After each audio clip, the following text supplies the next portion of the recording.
And I'm a senior McConnell scholar here at the University of Louisville. At the McConnell Center, we believe in the power of reading. We always have subscribed to that thought, and we encourage you to join us this year. Education should never end. There are always great books that are waiting to change your life. So please like this video, subscribe to this series, and visit us at www.mcconnellcenter.org to join our conversation, especially by listening to our two podcasts, the McConnell Center Podcast and Vital Remnants. Our focus today is on James Huntington's American Politics, The Promise of Disharmony. And I have the honor of introducing to you tonight Dr. Barbara Perry. Dr. Perry is the Gerald L. Balalis Professor in Presidential Studies at the University of Virginia's Miller Center. Additionally, at the Miller Center, Dr. Perry co-directs the Presidential Oral History Program, where she has conducted over 140 interviews for the George H.W. Bush, George W. Bush, and Barack Obama oral history projects. Dr. Perry is a Louisville native, and she graduated from the University of Louisville with a bachelor's degree in political science. She went on to Oxford University, where she earned her master's degree in politics, philosophy, and economics. She then went to the University of Virginia, where she earned her PhD in government. During her career, she has edited or authored 17 books, including 43 Inside the Presidency of George W. Bush, Rose Kennedy, The Life and Times of a Political Matriarch, and The Priestly Tribe, The Supreme Court's Image in the American Mind. She has served as a judicial fellow for the U.S. Supreme Court. She has provided research for Chief Justice Rehnquist's speeches. She's been a contributor to outlets such as PBS, CNN, and MSNBC, and she has worked for members of both parties in the Senate. Finally, Dr. Perry was the 2006 to 2007 Senior Fellow for Civics Education here at the McConnell Center, where she's still a non-resident fellow. So please join me in welcoming Dr. Barbara Perry. I have to give you a fist bump. Oh, thank you. Well, thank you so much, Will, for that lovely introduction. I hope I can live up to it. And I just want to say always when I pull into the Speed parking lot, the Speed Museum parking lot, that I feel that I'm home. I'm just a Cardinal forever and ever. Go Cards. Go Cards, let's do it. But I also just wanted to say that I wish the McConnell Center had been here when I was an undergraduate. I missed both the McConnell Center as well as the Harry Truman Scholarships by about a year, but I should say that I did work with very closely Professor Paul Weber, who founded, as you know, in conjunction with Senator McConnell, the McConnell Center. And if ever we needed that kind of working together, obviously Senator McConnell, a Republican, leans conservative. Paul Weber was the most left-wing person I think I've ever known. He was a former Jesuit priest. I think his wife, Maddie, is even more left-wing, if that's possible. Let's just say she sort of went off the edge of the spectrum, but Paul was pretty close over there. But he was, I told him he was always a priest. You know, he was a mentor for life. And in the last couple weeks of his life, sadly, he passed of cancer in 2005.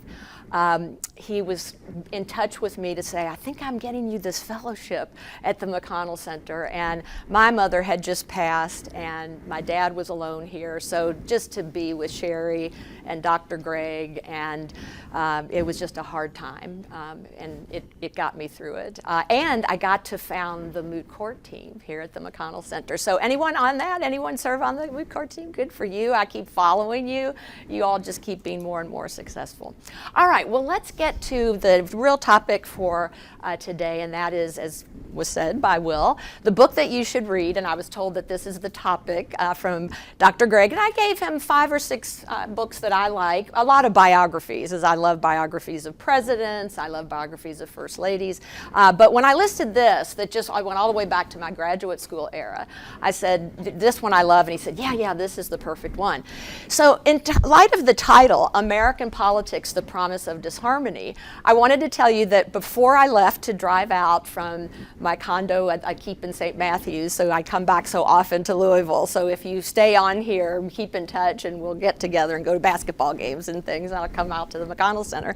But I got a call from a very young reporter at the Washington Post.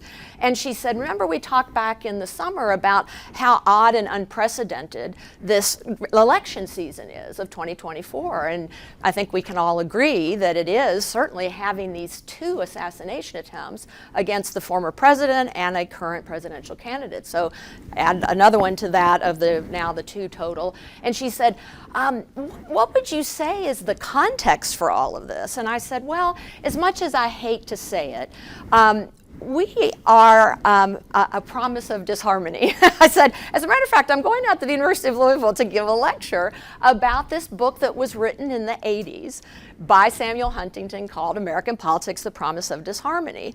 And that's probably true of all countries. You know, you wouldn't need to even have politics, really, if everybody agreed on everything all the time. So yes, we do have a long history of disharmony. And what I said to her, that's always a bit of an undercurrent in our politics. Sadly, we also have an undercurrent of violence in this country. And then with easy access to weapons and with the occasion when something comes to the fore, that undercurrent sort of becomes the current. So if you go down to the Ohio River, and I just spent Friday evening on the river at my high school reunion, I was seeing all this driftwood go by pretty quickly. And then any of you been whitewater rafting? If you've ever been in a rapids, what I say is sometimes that undercurrent in our politics stays under the water.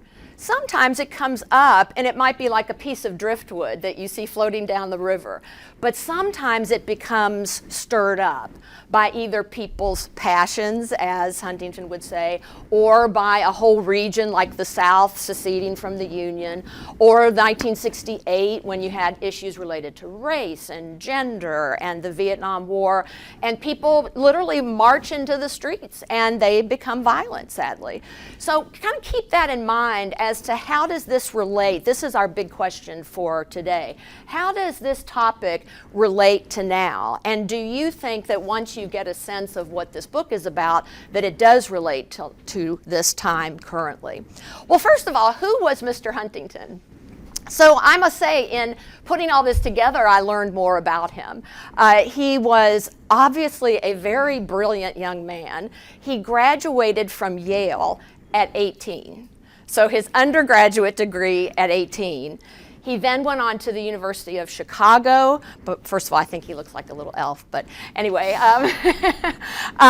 He then went on from Chicago to Harvard and got his PhD in government, is what they still call it to this day, the Department of Government. And he had his PhD in hand at the age of 23. So that shows you how advanced he was in his intellect. Now, Harvard does this to this day. If you go to Harvard and you get your PhD, they might hire you to teach, but they won't give you tenure. And they will chuck you out after probably 3 or 6 years. And part of that is pretty typical of most universities. What they say is they want to get diversity, and I'm not meaning that in the DEI concept, I mean it in ideology. So they don't want to train you and then have you think as all their professors do, and then you just come in and you spout the same thing as their professors. They want to get people who are trained at other places, at other universities. So here's this brilliant guy, and he's chucked out of Harvard at the same time as a man called Zbigniew Brzezinski. And he's going to come into this picture as well. But Mr. Huntington, Professor Dr. Huntington, goes off with Brzezinski, and they go off to Columbia, University of New York, and that's where they teach. That's where they start moving up the ranks from assistant professor to associate professor to full professor with tenure. Well then, as I say, the Harvard people saw the error of their ways, and they invite him back to teach at Harvard. And then that's where he finishes out his career. So he becomes a chaired professor, which is the highest rank you can have as a professor, the Alfred J. Weatherhead III University Professor. It sounds very Harvard-esque, doesn't it? And the head of their Center for International Affairs. So what I find interesting about him, most people who get a PhD in political science, and any of you studying political science as a major here? Okay, quite a few of you. You know that there are 4 subfields in political science. There's American politics, there's comparative politics, there's political theory, and there is international relations. So what I find fascinating about him is that obviously the book that we're focusing on today is about American politics. That's the title. But he also writes more widely than that, and he particularly writes about international affairs. Now, this is a bit blurry, I will grant you, but this is the best picture that I could find, that after he had left his undergraduate studies at Harvard, so before he went on to teach there for a while and then they chucked him out, he did his U.S. Army service. He served for about 1.5 to 2 years. Most men were subject to the draft in those days. There was an active draft, whereas now we have a volunteer army, but there was an active draft in those days, so every man, like all of you males here, who at 18 had to register for the draft, not only did you have to register for the draft, but most men were drafted unless they had a medical issue that prevented that. So he did his Army service. He became a speechwriter for Adlai Stevenson in the 50s. So in 1952 and 56, Adlai Stevenson ran as the Democratic nominee for the presidency. He lost both years significantly by a landslide to Dwight Eisenhower, the Republican. But what I love about it is he met and married his wife while they were speechwriters for Adlai Stevenson. But he then obviously is kind of left-leaning Democrat, supporting a pretty liberal Democratic nominee. Then in the early 1970s, he gets more oriented towards practitioner professor rather than purely academic, and I love that too, and I've been really fortunate to be able to do that. You know, Will said I had a fellowship at the Supreme Court that allowed me to work with, not directly on cases because I'm not a lawyer, but work on speeches for William Rehnquist, the then Chief Justice. But I love being able to, and I'm sure you all have had internships. I mean, that was just the key for me, to be an intern for my then Senator Wendell Ford from Kentucky, and work at the Justice Department while I was here as an undergraduate. That really gives you a sense of, do you want to go into practitioner work? Do you want to work in government? And I kind of decided I didn't want to run for office. Okay, I admit at 16, I wanted to be the first woman president, okay? I just had to tell you that. That didn't quite work out, but I think I did get a write-in vote the other night at my high school reunion. One of my colleagues from grade school said, I just can't vote for Trump. And I said, well, it sounds like though you're not gonna vote for Kamala Harris. And he said, that's right, I think she would explode the debt. And I said, well then for whom are you gonna vote? He said, I think I'm gonna write in my own name. And I said, oh no, write in my name. So that'll be my first and only vote ever for President of the United States. So I'm sorry if I like tie the election or something, but you know, Kentucky comes out like 1 vote short for one of the, anyway, we'll see. Keep in touch. Has anybody heard of a trilateral commission? I have just sort of heard of it, but I didn't know what it was until I started doing this research. So the Trilateral Commission is a non-governmental organization, obviously a commission.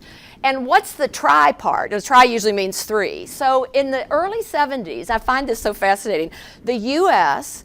and the NATO, sort of the NATO allies, but U.S. and Britain and Japan thought they should come together in this non-governmental organization and just learn more about each other, learn more about trade. And yes, we of course still think of Japan, but now who's the big wolf over in the Far East? It's China that we think about. But in the early 70s, this group of very smart professors who studied American politics, international politics, thought there should be a group of people studying U.S. and Britain, obviously the 2 major allies in winning World War II, against Germany, Italy, and Japan. But now we had sort of created Japan in our own image and likeness as a democracy and a trade partner, and a significant trade partner. So as part of that, I think, experience, and the fact that his old friend from Harvard, Zbigniew Brzezinski, became the President Jimmy Carter in 1977, comes into office, and his national security advisor was Zbigniew Brzezinski. So I guarantee that all of you at the McConnell Center, you know, you get so close with each other because you spend 4 years together, you learn together, you socialize, you know, you start out with your trip to one of the state parks. And that's one of the benefits, because all of you are going to do important things. I just know that for sure. And then keep in touch with each other. And then you raise each other up. So one person here becomes president, another of you goes into the cabinet or becomes national security advisor. So in that sense then, Huntington got to work a little bit in the Carter administration. All right. Now, here are just some of his books that he wrote over the years.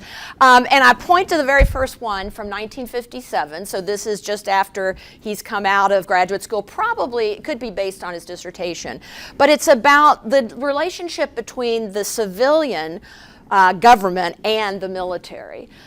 As you know, our president is commander-in-chief. So we have a civilian head of our government, not only of our government, but of our military. That's why when the president steps off of Air Force One or Marine One, there's always a military figure at the bottom of the steps who salutes the president, and the president salutes back. That's not just an informal, hi Joe, or hi Donald, or hi Kamala. That is literally a military salute that they give. Or when they go to get up the steps and there's the person from the military escorting them up the steps, they will salute.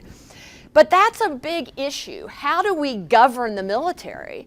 We want the military to be ready to go to defend us, but we don't want them to be so popular that they try to take over the civilian government, as some countries have a military coup. So what he argued here was, if you professionalize the military, in other words, make them as professional as possible, you probably eliminate that problem and keep the commander-in-chief and the civilian government in control. This common defense, strategic programs, and national politics is, you see, he's kind of getting to defense policy. He's starting to get into writing about international policy. And with Brzezinski then, who was from Poland originally, had raced out of Poland with his family before World War II and settled in this country and becomes this great scholar. He was very interested in Eastern Europe and the Soviet Union during the Cold War. So the two of them bring their expertise together. Political order and changing societies by 68, and what's happening in 68, much like now, a lot of partisanship, a lot of polarization, and sadly a lot of violence. So you have the assassination of Martin Luther King in April of 68. You have the assassination of Robert Kennedy Sr. In June of 1968, who was maybe on his way to getting the Democratic nomination. So he is starting to get this sense that something is happening in our society, and what's causing that, much like this woman who called me today from the Post. What's causing this violence right now?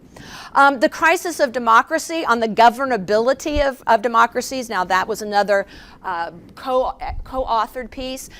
He's worried about democracy. That's something that he sees happening. He's worried, can you govern in a democracy?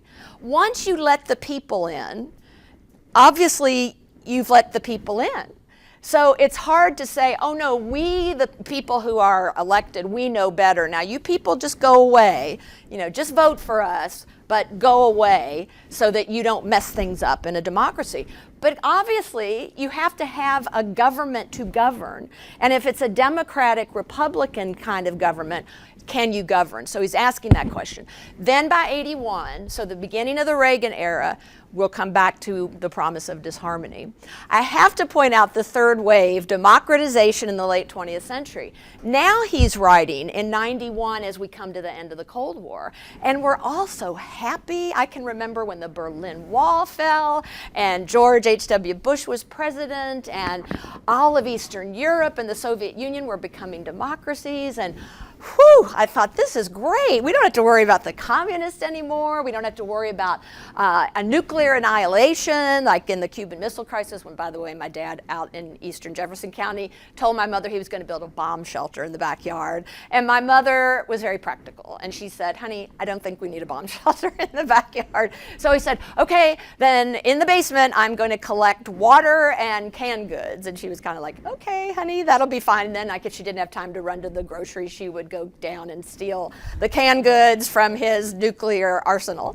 But third wave I'm pointing to not only because it's a happy book about the democratization of the world, but it won the Grawemeyer Award at the University of Louisville. Isn't that cool? In 1992, Huntington got this major award, which I would say in this realm of particularly politics, Grawemeyer Awards are for music and literary works and political works, especially in the international realm. And it's our faculty, Professor Bunk and Professor Fowler and the other international specialists in the politics department here, political science, they read all these books and they decide which person should get the award. And as I recall, it's a pretty big chunk of change that comes with it. But I list it like right after the Pulitzer now. So that's really important. All right, these last two get him into hot water with his more liberal colleagues. And remember, he starts out as a Democrat and he's working for Democratic presidents. And he's a Democrat, small d, he wants democracy to succeed, but he starts to worry in '96 about the upswing and power of the Middle East, because we've been through oil crises with them, we've been through the Iran hostage crisis situation in 1979 and 80, and what has happened in Iran in 1979 is the Ayatollah comes back in the Islamic fundamentalist revolution, and to this day, that's who's in charge, not that Ayatollah, but another one, the supreme leader, they call them, in charge of Iran. All right, so we've got still to this day a problem there. He writes as early as 1996, he's worried that the clash of civilizations now is no longer democracy versus communism. It is democracy versus Islam. And of course we go post 9/11, duh. Who attacked us on 9/11, 2001? It was Islamic fundamentalists. Their civilization clashing with our civilization. You know, they think we're infidels. And so they hijacked 4 planes on the morning of September 11, 2001. They crashed they turned them into bombs and missiles. They are willing to give their lives in suicide bombing. And they crashed 2 into the World Trade Center towers in New York. And they do it in such a way that the fuel in those jets that have just taken off from the East Coast caused those buildings to melt, the core of them to melt and collapse, causing the deaths of 3,000 people. Mostly Americans, but a lot of people of foreign background who were working in the World Trade Center. Then they crash one into the Pentagon. Think about what that was like, to wake up this one morning, and you know how it's been some of these September mornings where finally the heat is pretty well broken and it's not so humid and you look up and the sky is really blue. I'll never forget that day. And it just seemed like everything was right with the world. And I guess it was like when my parents went through Pearl Harbor and they heard that on December 7th, 1940. You just can't believe that somebody would be so evil. So they crash a plane that took off from Dulles Airport in Northern Virginia, crash it into the Pentagon. The Secretary of Defense at that time, Don Rumsfeld, working in the Bush 43 administration, is bringing bodies out. So I think over 160 people were killed there. The 4th plane that they had hijacked was taken over by the passengers, or they attempted to take it over because they were on their phones and they heard from their families, yes, you've been hijacked, and yes, they are turning your plane into a missile. So they rushed the cockpit, and do you know what the terrorists did? They crashed the plane into a field in Shanksville, Pennsylvania. We think that one was headed for Washington, probably the Capitol. And at that point, the White House was being evacuated, the Capitol was being evacuated, the Supreme Court was being evacuated, but the easiest target would have been for them the giant Capitol dome, whereas the White House is surrounded by trees, so it would have been harder to see. The president, our president, was in Florida visiting a grade school. Dick Cheney, our vice president, was there. We've in our oral histories, we've talked to a lot of the people about 9/11. Actually, we got to talk to Dick Cheney for 25 hours out in his home in Jackson Hole, Wyoming. It was really an amazing experience. But he hasn't released those yet, so he still holds his words. But other people said, oh yeah, we saw him bodily carried out of his office at the White House into the bunker. So there's a bunker underneath the White House. And everybody else was told, run for your lives. The Secret Service said, run for your lives. Women, if you've got heels, take your heels off and run as fast as you can. And we've also heard from people who said, there was no plan. I actually heard from the curator of the White House recently, and he said, I was the curator of the White House, and suddenly someone is telling me, run for your life. And he said, first of all, we didn't know where to run. If you don't know where somebody's going to bomb you, he said, do we stay up on the ground? Do we go down into the metro? Or is somebody going to bomb us in the metro or set off a nuclear device? And he said, as a curator, I thought, what can I pick up and carry that's valuable? Well, the most valuable thing, for those of you who are studying George Washington, is the picture, the painting of George Washington in the East Room that Dolly Madison saved in 1812 from the marauding British who were coming to eventually burn the White House. But she and the enslaved workers cut it out of its frame and carted it out and saved it. So he said, there's no way we could cut that out and carry it. So he said, I did think maybe like one of the vases I could pick up. But he said, I just ran. And then he told us, we now have a plan for that. So thank goodness. Okay. But this started to upset some of his more liberal colleagues because they thought he was being anti-Muslim, anti-Islam, Islamophobic, we call that. Then he gets in trouble with the final book that he writes in 2004, Who Are We? The Challenges to America's National Identity. It's a fear of immigrants. It's a fear of so many thousands of people coming here who don't have our morals or our values or our religion or our language. And one of the things he said in this book was, anybody who comes to this country, if English is not your native language, you need to learn English.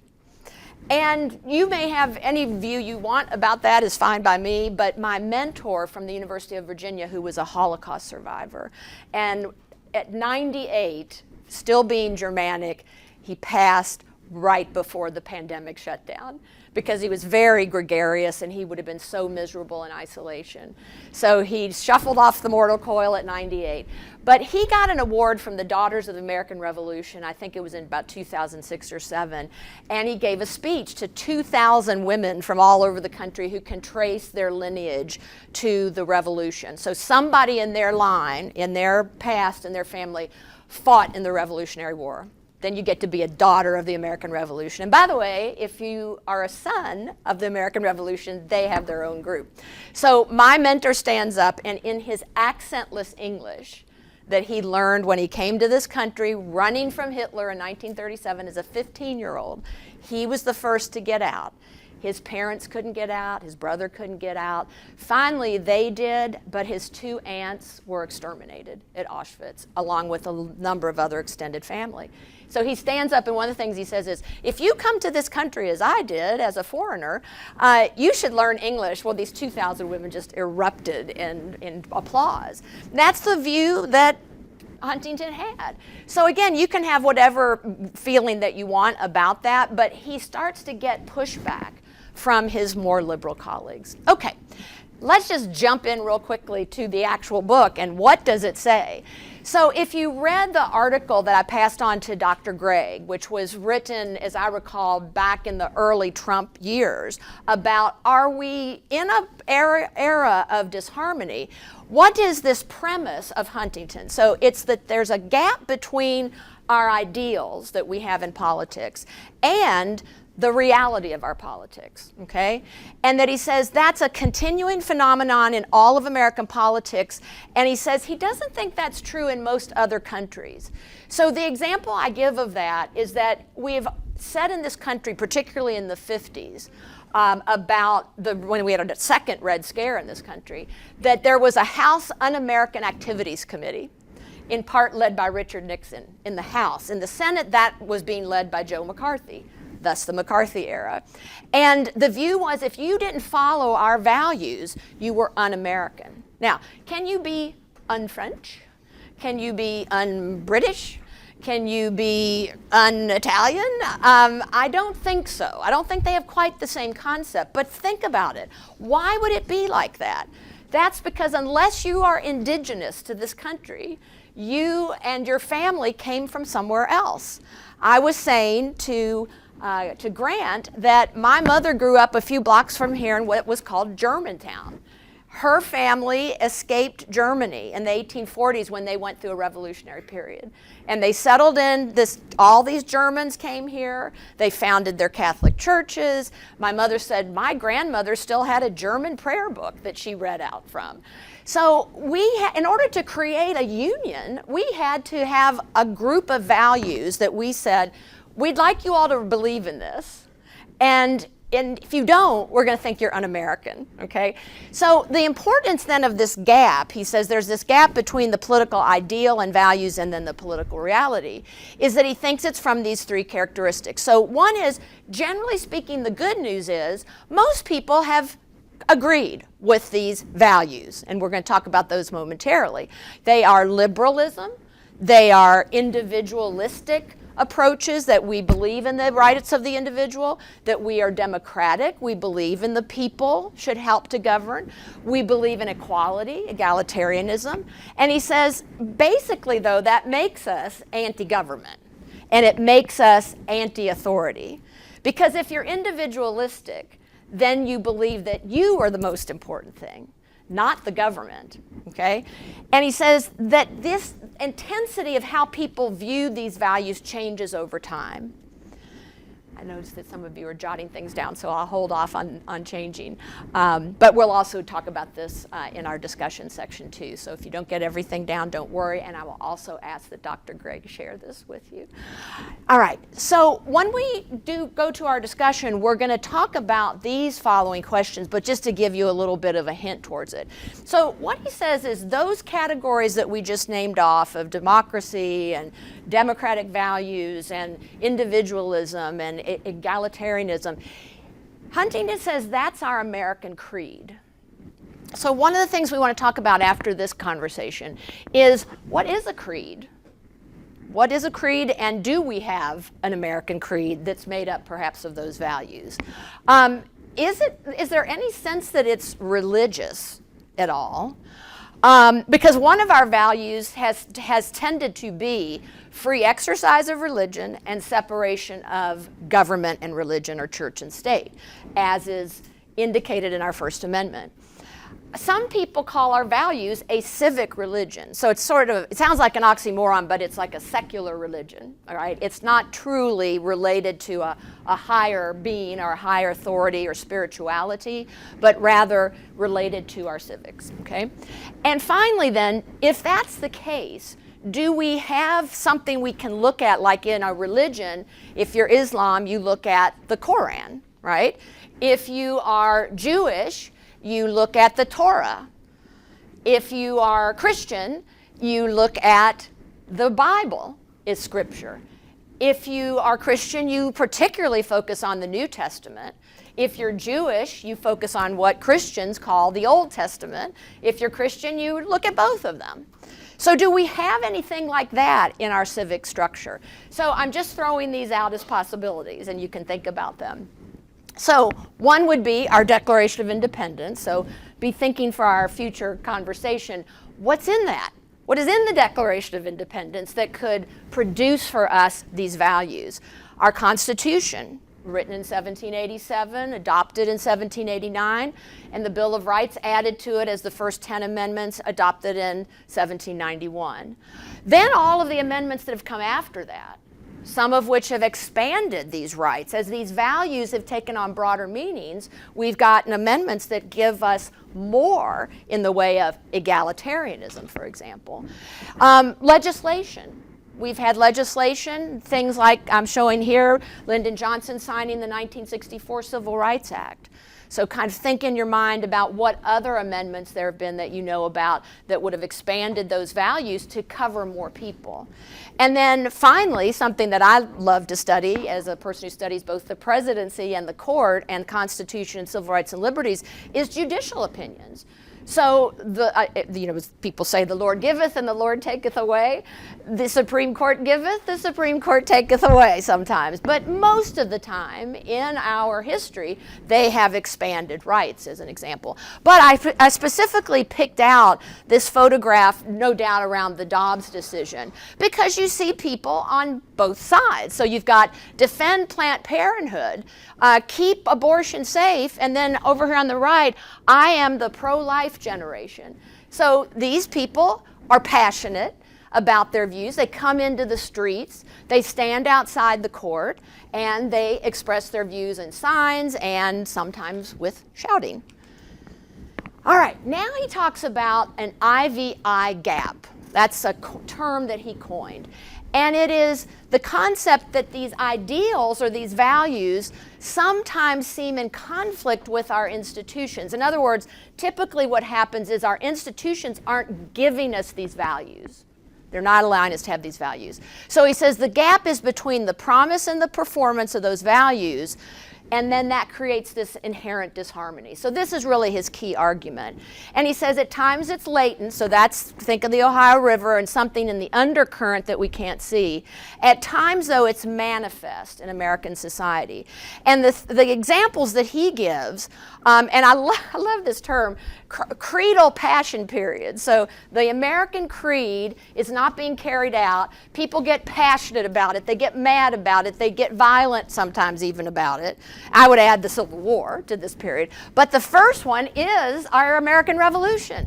We did not think the mother country, the Brits, were giving us the values we had decided we wanted by 1776. Next, Jacksonian democracy expands the suffrage from just white men with property to white men without property. That's it. I'm sorry. If you're anybody other than that, you still don't have the suffrage. But that's a huge expansion from men like the founders who had property and tended to be aristocratic. Now it's to the common man. And I mean common man, common white man without property can vote. So that expands our values. Then the progressive era in the early part of the 20th century that really brings in the populist movement. What do the people want? We need to help them get that. And then another of his examples is the 1960s. So it says law and order equals racism. This one up in the far, get out of Vietnam. So there are a lot of students protesting, and this would lead to 1968 and the difficulties that we saw in that year that I've mentioned. So as we come towards the end of this portion of our discussion today, this is my main question for you to ponder and we'll talk about over a meal. And that is, are we in a time of an IVI gap? It could just be that there are other reasons that are leading to disharmony now, leading to assassination attempts, leading to violence, leading to the polarization and the fact that we have people who are highly partisan on both sides and that we're very evenly split as we see in our elections. So is that the reason, as Huntington explains it, that you've got this gap that's developed between what people believe in and what they think they're getting and what they think they're getting or not getting from the government? So are we in a creedal passion period, according to Huntington? And then I want, of course, hear from you eventually about what you can do, even if you don't think we're in a period like the Civil War or even 1968, but there's no doubt that we are divided. And by the way, at my high school reunion as I was leaving, a group of young women, I would say late 20s, early 30s, about 10 of them came up and said, "Can you take our picture?" And I said, "Sure." I said, "What's the occasion?" They said, "Oh, girls' night out." And I said, "Oh, this is really great." And they were telling me about where they went to high school. Some went to U of L. I was so excited about that. And then I said, "Hey, I'm a political scientist. Are you all political?"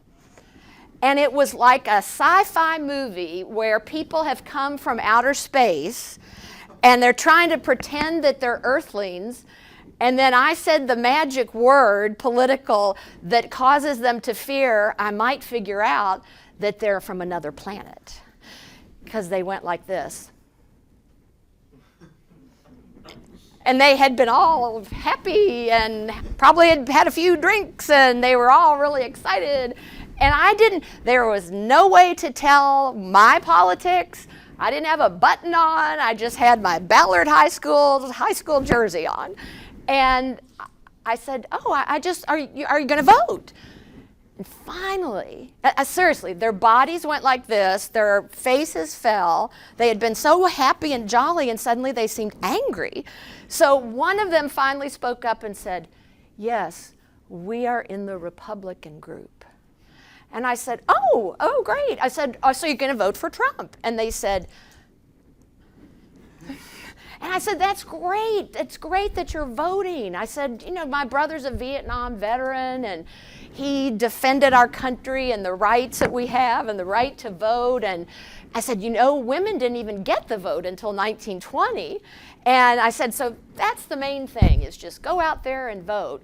But it really showed me that something's happening. It may not be I didn't go to them, well, you know what? I think we're having a creedal passion period here. They did not, I didn't think they would respond to that, but in any event, something's afoot that I have not seen a lot of before. So what can we do to get through this time? And what are you learning at the McConnell Center that you can take into the world now, here on campus, in your families, and in your careers ultimately, that will help smooth the waters, just like Senator McConnell founded with Paul Weber, his total opposite on the spectrum, the McConnell Center, and has people like Chuck Schumer to the McConnell Center. And years ago, Ted Kennedy came to the McConnell Center. So we're going to pause here. We can show some of these when we decide to get to our discussion period, but just wanted to throw this out as one of these values of freedom of speech and sort of think about that, because I have had some younger colleagues say to me, well, you know, freedom of speech about the marketplace of ideas, yeah, that's all well and good in the First Amendment, but you know, many people were not allowed to come into that marketplace. And I said, no, I hadn't really thought about that. And they said, well, what about minorities and women who've been out of the marketplace of ideas, and then when they do speak up, people say, oh, that they're being uncivil. So I throw that out as one of those examples of people now fighting over what it means to have freedom of speech. And by the way, on the way into campus just now, on NPR, they were talking about TikTok. And can that be banned? At the University of Virginia, the government of Virginia, the state government, Commonwealth of Virginia, has banned all professors and all staff from using TikTok on any state-owned phone or computer or tablet. So I don't even look at TikTok, can't. I would be violating a Virginia policy. And so they were interviewing on NPR this man who said, my business is on TikTok. I have a whole business that's on TikTok. And that he said, my right of freedom of expression will be violated if the US government shuts it down or doesn't let us go on. And the reason that that would happen is because it is owned by China, and the fear is it would cause some sort of espionage movement. So what I want to leave you with, and our listeners and our watchers, people who are watching us a bit after this, is my hero, President Kennedy. And I was saying to Grant and to Will, my mother took me to downtown Louisville when I was a little girl to see him campaign here at the courthouse in downtown Louisville. And forevermore, I've been fascinated by him and what he fought for. And in 1956, he was first of all given an honorary degree from his alma mater. So he had a bachelor's degree from Harvard, but he got, I think they gave him a PhD as an honorary degree, and put him on their board of directors of Harvard. And in his speech, he said, let us not emphasize all on which we differ, but all we have in common. Let us consider not what we fear separately, but what we share together. And my view is that's how we get through these difficult periods. So thank you so much for your attention, and I can't wait to discuss these fascinating topics with you.